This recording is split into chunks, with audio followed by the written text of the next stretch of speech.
No ar, programas de ideias em debate. Hoje nosso programa é um programa muito especial. Nós estamos gravando esse programa logo no dia seguinte a que o Papa deixou o Brasil. Deixou o Brasil em estado de graça. Esse período que o Papa Francisco ficou no Brasil foi um período assim de muita reflexão do povo brasileiro, de muita devoção. O povo brasileiro teve uma demonstração de fé muito forte nesse período que o Papa estava aqui. E o nosso entrevistado hoje é um padre. É o padre João Benedito Villano. O padre Villano é responsável pela paróquia de São Cristóvão. A paróquia que fica aqui em São Paulo, aqui na Santa Cecília, ali próxima ali da Estação da Luz, né? O padre João veio falar no programa sobre a religiosidade do brasileiro, que ficou muito evidente, né, como a gente está falando agora na visita do Papa. E ele vai falar também da devoção do povo brasileiro a São Cristóvão, esse santo, né, que é o padroeiro dos motoristas e que é tão bem representado pela paróquia de São Cristóvão. O dia do motorista foi no dia 25 de julho e nesse dia é uma romaria de motoristas que vão até a paróquia de São Cristóvão, tanto essa que fica aqui perto da Estação da Luz, como em outras paróquias de São Cristóvão que tem aqui na cidade de São Paulo e pelo Brasil afora. Eles vão lá pedir a graça, né, do São Cristóvão ao motorista, a ele que é motorista, tanto o motorista profissional como aquele que dirige o seu carro no seu dia a dia. E o padre vai falar para a gente sobre isso. E vai falar também de um problema muito sério que a igreja está enfrentando. A igreja de São Cristóvão, aqui da Estação da Luz, está fechada. Fechada porque necessita de obras urgentes. O padre vai contar para a gente tudo isso. Mas, em primeiro lugar, padre, eu queria que o senhor me falasse sobre essa demonstração de fé, essa religiosidade que o brasileiro demonstrou na visita do Papa. O povo brasileiro é católico fervoroso? É, sim. Primeiramente, senhor Mauro, eu quero dizer da minha satisfação em estar aqui falando a respeito desses temas que o senhor abordou. Sua Santidade o Papa Francisco, um argentino, conquistou o Brasil e não só os católicos, mas as outras pessoas de crenças mais diferentes, porque um homem honesto, um homem que vê os valores da pessoa humana sem olhar para a questão de religião. Ele falou em todas as suas palavras, os seus pronunciamentos, que nós devemos ter amor ao próximo, que esta é a razão pela qual ele falou que veio aqui para falar para os jovens, incentivar os jovens nesse trabalho de amor ao próximo, como José de Anchieta veio ao Brasil com 19 anos e deu esse testemunho de fé trabalhando aqui no Brasil e até fundando aqui a cidade de São Paulo. Então, a nossa igreja de São Cristóvão, ela fez o seguinte: antes da vinda do Papa, no dia 21, nós tivemos uma carreata junto com o sindicato dos transportadores de cargas próprias, e essa carreata foi em homenagem à Sua Santidade, o Papa Francisco, que ia chegar no dia seguinte ao Brasil. Então foi uma coisa muito bonita, um atestado público de fé, da nossa devoção ao Santo Padre, porque o Santo Padre, ele está na linha daqueles papas, de todos os papas que sucederam São Pedro. E São Pedro era amigo íntimo de Cristo. Por isso, essa atração do povo na figura do Papa, porque é o representante de Cristo. Então, a nossa paróquia fez assim essa demonstração, junto com os caminhoneiros, os carros, todos nós tivemos assim a satisfação de homenageá-lo antes de ele chegar aqui. O Padre João, mas a gente percebeu o seguinte, né? O Papa Francisco, além de ser essa figura, né, carismática, ele foi muito simpático, né? Ele é argentino e sabedor de uma pequena divergência que é existente entre o povo brasileiro e o povo argentino. Ele disse: o Papa é argentino, mas Deus é brasileiro. Deus é brasileiro, né? Então, ele cativou, se entendeu? No primeiro momento, ao chegar ao solo brasileiro, cativou a população como um todo. E como o senhor falou, né? católicos e até aqueles mesmos que têm outras religiões divergentes da católica, estavam presentes saudando o Papa. Saudando né? o Papa. Os números que a gente observa é que mais de 3 milhões de pessoas estiveram presentes na missa campal no último dia. Né? No último dia dele no Rio de Janeiro. Quer dizer, 3 milhões de pessoas é um número assim extraordinário. Nunca no Brasil, nunca na história do Brasil, né, uma aglomeração tão grande de pessoas foi vista. Exatamente. Né? Foi realmente uma demonstração de fé, uma demonstração muito grande, né, do apego, e uma demonstração de religiosidade também do povo brasileiro. Exatamente. Né, padre? Aquilo ali foi uma demonstração muito forte. Mas, padre, a gente falando ainda sobre a questão da religiosidade, né, o senhor acredita que com essa vinda do Papa, né, a gente pode, assim, estimular mais a juventude, né? Porque o padre falou muito para a juventude, muito para o jovem, né? Ele buscou mesmo centrar a palavra dele, né, no estímulo aos jovens, né? Isso pode ajudar a melhorar a Igreja Católica, atrair mais católicos, atrair mais outras pessoas de outras religiões para a Igreja Católica no Brasil, padre? Eu acredito que o Papa, ele é uma pessoa que sempre ele respeita a liberdade religiosa de quem quer que seja. Nós, os católicos, que com as palavras dele, a gente teve um outro incentivo. Agora, as outras religiões, embora às vezes a gente está separado por questão de culto, coisa mínima, as outras religiões, com os jovens das outras religiões, também, pelas palavras do Papa, eu acredito que vão, nesse entusiasmo, trabalhar para o progresso assim, do nosso país, juntamente com os outros jovens. Vamos nos unir naquilo que o Papa sempre falou a respeito assim, da juventude, porque com a juventude, futuramente nós vamos ter os homens, as pessoas que vão dirigir o nosso país. Então, aquilo que o Papa falou, incentivando os jovens, é uma coisa assim, eu vejo muito realista, porque eu me lembro bem dele ter citado o José de Anchieta, porque ele era um jesuíta, José de Anchieta também era, quer dizer, um moço que veio para cá e trabalhou, incentivou no meio dos índios, aquilo tudo, então ele fez essa juventude ver o que é um jovem, o ideal de um jovem, quando quer trabalhar dentro do amor em favor do seu próximo. O senhor falou em jesuíta, é o primeiro papa da história jesuíta, né? E eu não sei se é bem assim, mas dizem que os jesuítas, né, são os educadores do mundo, né? Os jesuítas no mundo, eles têm várias escolas, eles são os educadores. No Rio de Janeiro tem uma grande escola jesuíta. Aqui em São Paulo nós temos aí o Colégio São Luís, que é um colégio jesuíta, e o Colégio São Francisco Xavier, no bairro de Ipiranga, que também é um colégio jesuíta, né? Isso me parece que essa vocação para a educação, a vocação para o povo, o Papa deixou isso bem claro aqui. Foi exatamente. Ele prima muito pelo seguinte, deixa eu ver que ele falou assim, que às vezes a gente vê na televisão, assim, o dólar tá baixo, tá alto, é isso, é aquilo, mas ninguém se importa, às vezes, de ver uma criança que está morrendo sem uma assistência médica ou uma criança a quem está faltando a educação. Então, ele olhou esses dois meios, quer dizer, assistência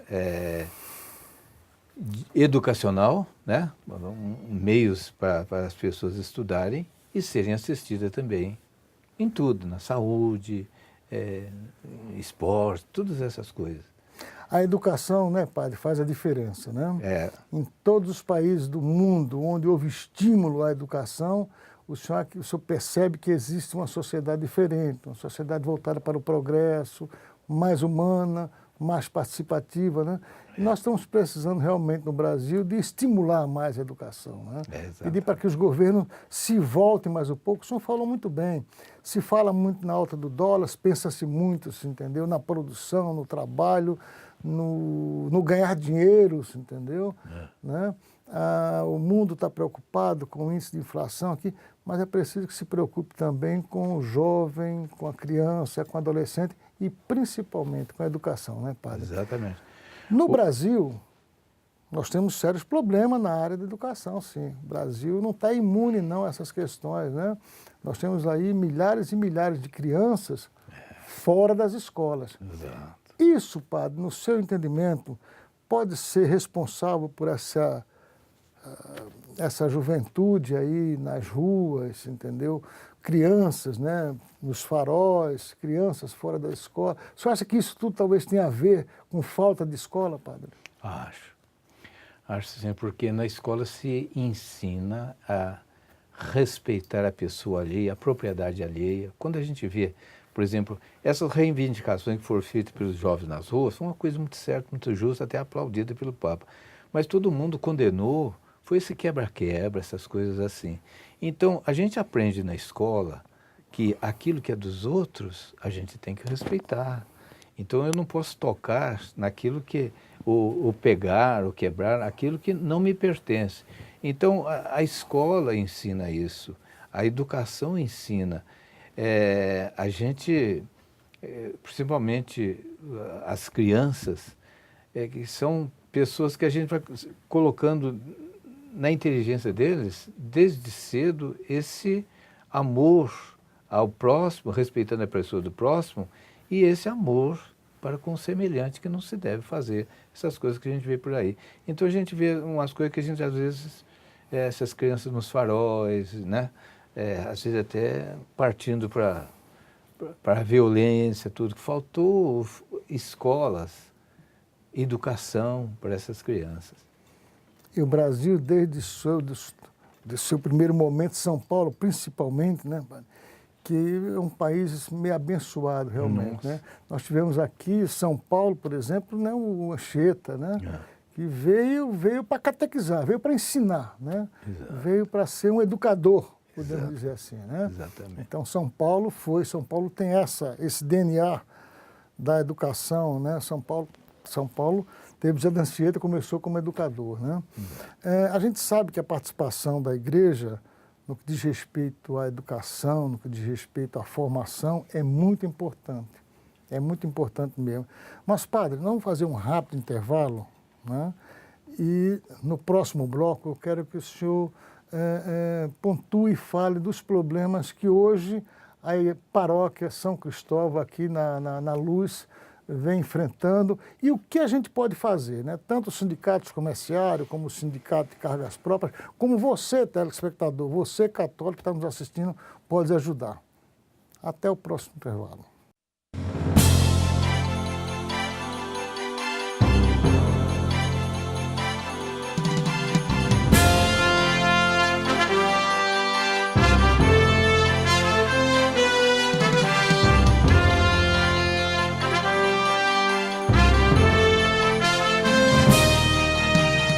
A profissão de comerciário é uma profissão importantíssima para o país.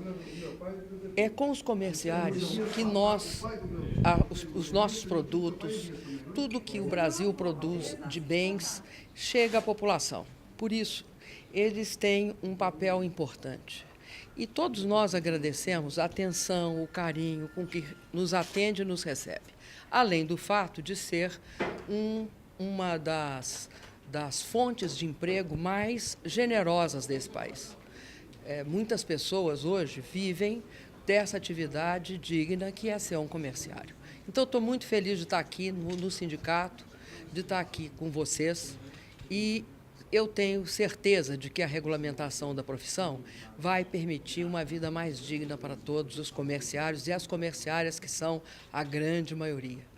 As mulheres desse país que atendem em todas as lojas, em todos os supermercados, enfim, que são a sustentação do varejo no Brasil.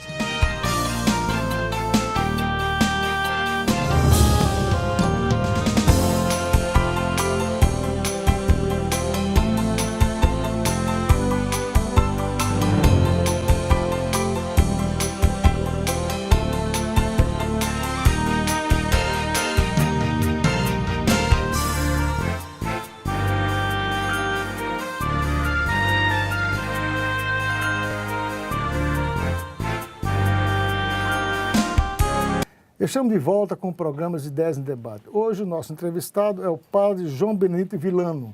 O padre Villano, ele é pároco da igreja de São Cristóvão, uma igreja que fica aqui no centro de São Paulo, ali perto do bairro da Luz, da Santa Cecília. E essa igreja está fechada há 8 meses pela prefeitura. Foi fechada em função de uma determinação da prefeitura. O que aconteceu para o fechamento da igreja?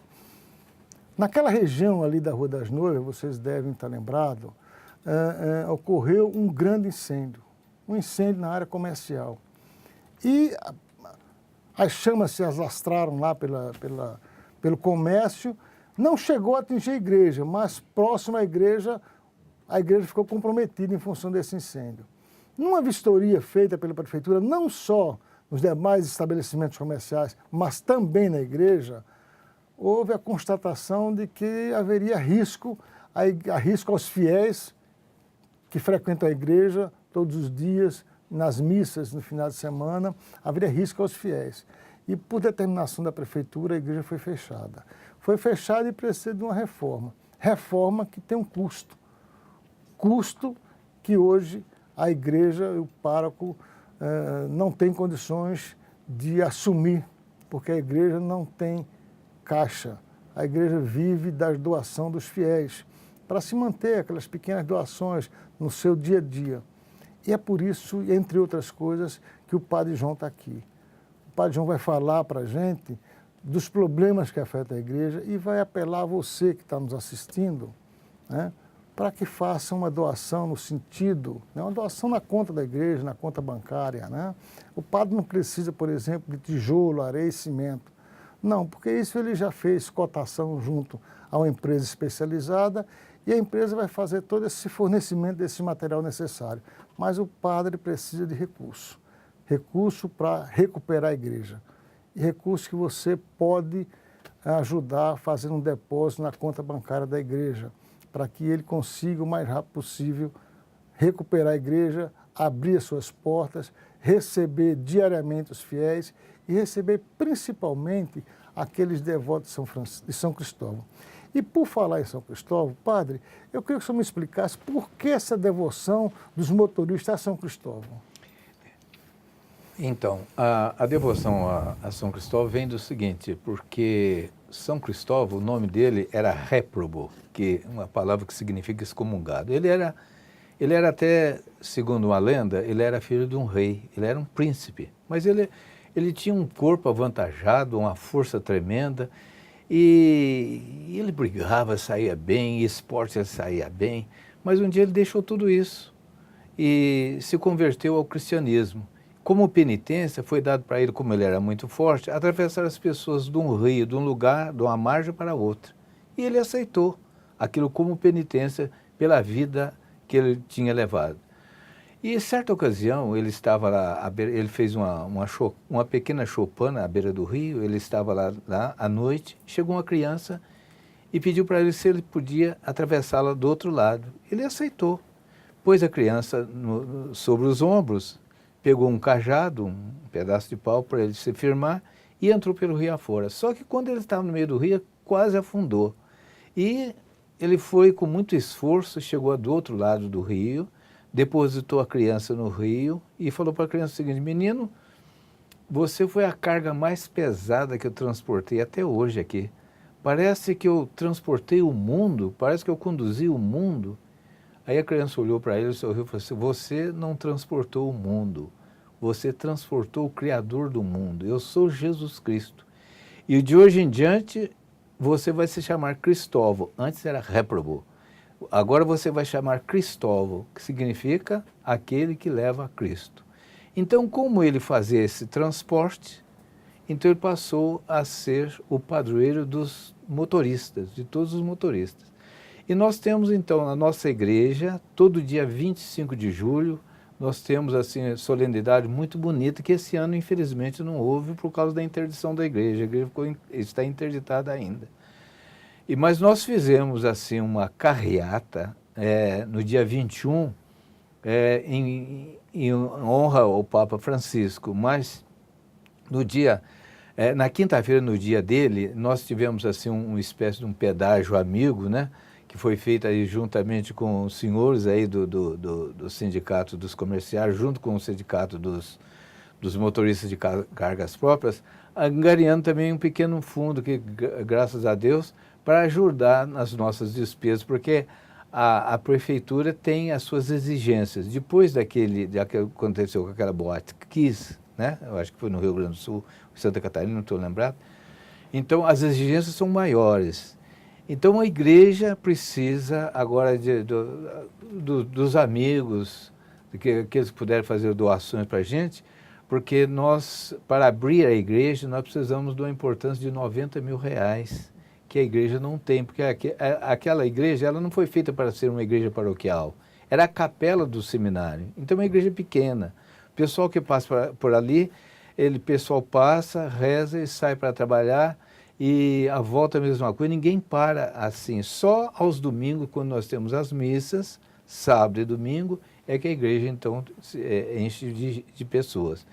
Então eu estou aqui exatamente agradecendo ao senhor essa oportunidade, e os amigos também, pedindo aí a colaboração, a caridade dos amigos, para que a gente possa abrir essa igreja. Porque nós ali fazemos muitos batizados, primeiras comunhões, e as aulas de catecismo, nós pegamos das crianças ali da redondeza, mesmo crianças que não precisam, que são pequenininhas ainda, mas ficam lá, quer dizer, a gente faz questão de deixar as crianças lá dentro para não ficar na rua, as mães ficam tranquilas. Então, essa igreja, ela fechada, essa igreja, ela deixa de atender muita coisa, tanto a parte espiritual como a parte assim, social, onde que as crianças ali, eles aprendem as lições, as brincadeiras, mas estão tudo ali dentro da igreja. Então, abrir essa igreja para nós é uma exigência, uma luta, que eu, mais uma vez, o senhor está nos dando esta oportunidade, que eu agradeço muito. Queremos que as pessoas amigas, os motoristas, nos ajudem nesse sentido da gente poder abrir a igreja. Ô padre, eu acho que São Paulo tem uma população muito generosa, né? Além de ser uma população, né, ordeira, né, religiosa, ela é generosa por si, né? Nós sabemos da importância que é a igreja aberta para receber todas essas pessoas, receber alguém que precisa até estar lá para um momento de reflexão, um momento de espiritualidade, né? E uma igreja fechada é realmente uma coisa complicada. Nós temos certeza, padre, que o senhor vai conseguir, em pouco tempo, esses recursos, né, na ordem de R$90 mil, para as obras da igreja, para a igreja ficar em condições de ser reaberta. Agora, você estava falando aqui uma coisa que me chamou a atenção. Eu acho que tanto eu como milhares de pessoas que estão nos assistindo no momento não sabiam, porque a imagem de São Cristóvão, realmente ele tem um cajado e uma criança no ombro, né? Isso. Carregando a criança, né? Agora que com essa sua explicação, é que a gente ficou sabendo que aquela imagem, ela é voltada para o momento em que São Cristóvão transportou, né, Jesus na travessia de um rio. Talvez é por isso que ele ficou, né, como aí o padroeiro dos motoristas, porque o motorista transporta, exatamente. Né, transporta pessoas, né, o sindicato aqui do nosso amigo Almir, presidente do sindicato de cargas próprias, né, é um sindicato onde transporta pessoas, cargas e pessoas, exatamente. Né? Quer dizer, cargas foi aquele peso que o São Cristóvão falou que eu carreguei o maior peso né? Do mundo. Do mundo nas minhas costas, né? Na verdade não era um peso, era o Jesus, né? Mas, padre, me diga uma coisa, né? 8 meses a igreja fechada. Nesses 8 meses, padre, como é que a igreja tem sobrevivido? Nós estamos celebrando as missas de domingo, as missas dominicais, chama-se Casa de Oração. Foi uma fundação do Dom Paulo Evaristo, uma construção que ele fez, melhor dizendo, para atender esse pessoal de rua, esse pessoal que carrega papelão, essas coisas, tudo que esse carrinho. Então, esta edificação, essa casa, eles vão lá aos domingos, lá eles tomam café, servido café, tudo, e eu aproveito lá é o único espaço que a gente tem, aproveito lá para atender os nossos fiéis lá nessa casa, chama-se Casa de Oração. Então vai muita gente, as pessoas ali do bairro também vão lá, mas tem muita gente fora que telefona, quando é que a igreja vai abrir, quando a igreja vai abrir? Então a gente fala, não, se Deus quiser, nós temos os amigos, as pessoas amigas, é aquilo que o senhor falou, o pessoal de São Paulo é muito generoso. A gente vê aí, às vezes, as campanhas que são feitas, no instante, as pessoas fazem doações e aquilo ali sobe, e eu acredito que para São Cristóvão não vai ser diferente, porque aquilo ali é uma igreja que tem 157 anos ali, ela é de 1856, então ali passam milhares e milhares de motoristas passando, se benzem ali, dia 25 de julho vão lá, é uma igreja muito conhecida aqui em São Paulo. Eu tenho a impressão que aquilo que o senhor falou ali, que as pessoas vão nos ajudar, bate em cima daquilo que todo mundo sabe, o pessoal de São Paulo é muito generoso. Não tenha dúvida, Padre, eu tenho certeza que a população de São Paulo é generosa, e você está vendo aqui, está aparecendo aqui no nosso GC, o número da conta bancária, onde podem ser feitos os depósitos, as doações para recuperar a igreja de São Cristóvão. O senhor estava falando ali em casa de orações. Se eu não me engano, essa casa de orações fica ali próximo da própria igreja. Exatamente. O padre Lancelotti é o... Isso, né? padre Júlio Lancelotti. Júlio Lancelotti é o padre... É o diretor daquela casa. É o diretor daquela casa lá, né? É. Nós conhecemos e nós tivemos lá o Sindicato dos Comerciários, já esteve nesse local fazendo algumas atividades, né? Realmente é um lugar muito interessante. Que vai pessoas de todas, sabe? Lá o padre Júlio Lancelotti recebe... sabe, população de rua e todo mundo que precisar de um apoio, de uma ajuda, de uma palavra amiga, pode ir até lá. O padre Júlio Lancelotti, é o que o senhor falou, ele nos ofereceu, aí ele falou assim, não, o espaço, nós temos espaço aqui para o senhor atender as pessoas, ele mesmo foi quem nos ofereceu, então é uma pessoa, um coração muito bom, muito amigo, e a gente está muito feliz já junto com esse pessoal de rua lá que nos atende, que nos ajudam, estão lá sempre pedindo a Deus por nós também. Padre, infelizmente nosso programa está chegando ao final, né? Nós vamos reforçar aqui o pedido a você, paulista, a você, paulistana, a você que está nos assistindo, né? Que colabore, né? Seja quanto for, qualquer importância é fundamental, né? Para que a igreja de São Cristóvão consiga arrecadar o suficiente para a sua reforma. Evidente, né, que a prefeitura tomou todas as suas precauções. Ao fechar a igreja, a prefeitura pensou também, se entendeu, nos peregrinos, nos fiéis que iam até lá, que poderiam estar sujeitos a alguma... colocando em risco, né? E R$90 mil é muito para a igreja de São Cristóvão, mas para a população de São Paulo não é. Eu tenho certeza que R$90 mil, né, a igreja de São Cristóvão vai conseguir arrecadar no menor espaço e tempo possível. Nós não vamos mais ficar 8 meses com a igreja fechada. Padre, a gente tem certeza que a população de São Paulo é generosa e vai colaborar com as obras da igreja, vai colaborar com a reforma da igreja. Em muito pouco tempo o senhor vai voltar aqui para dizer, as portas estão abertas. Se Deus quiser. Muito obrigado e até o próximo programa.